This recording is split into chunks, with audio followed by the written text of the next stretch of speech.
ডিপজলের কাছে প্রকৃত ইবাদত কি? বেশ কয়েক মাস ধরে প্রকাশ্যে দেখা যায় না জনপ্রিয় খল অভিনেতা মনোয়ার হোসেন ডিপজলকে। তবে সোশ্যাল মিডিয়ায় তিনি নিয়মিত সক্রিয় থাকেন। বিভিন্ন সময়ে ভিন্ন ভিন্ন পোস্ট করে ভক্তদের সঙ্গে সংযোগ রাখছেন ডিপজল। মঙ্গলবার দুপুরে ডিপজল ফেসবুকে পোস্ট করেন। সেখানে তিনি জানান তার দৃষ্টিতে প্রকৃত ইবাদত কি। তিনি লিখেছেন, রমজান আত্মশুদ্ধি, ধৈর্য ও দান সৎকার মাস। এই পবিত্র সময়ে অসহায়দের পাশে দাঁড়ানোই আমাদের প্রকৃত ইবাদত। রোজা, নামাজ আর দানের মাধ্যমে আল্লাহর সন্তুষ্টি অর্জন করি।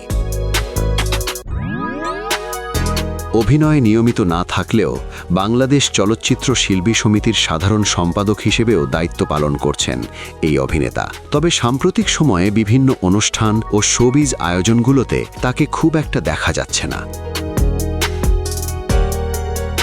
দীর্ঘ চলচ্চিত্র জীবনে ডিপজল নিজেকে প্রতিষ্ঠিত করেছেন একজন শক্তিশালী অভিনেতা হিসেবে। সতী কমলা সিনেমার মাধ্যমে প্রথম নায়কের ভূমিকায় অভিনয় করেন তিনি। এরপর টাকার পাহাড়, হাবিলদার, ডাকাত সহ বেশ কয়েকটি সিনেমায় নায়ক চরিত্রে দর্শকের সামনে হাজির হন।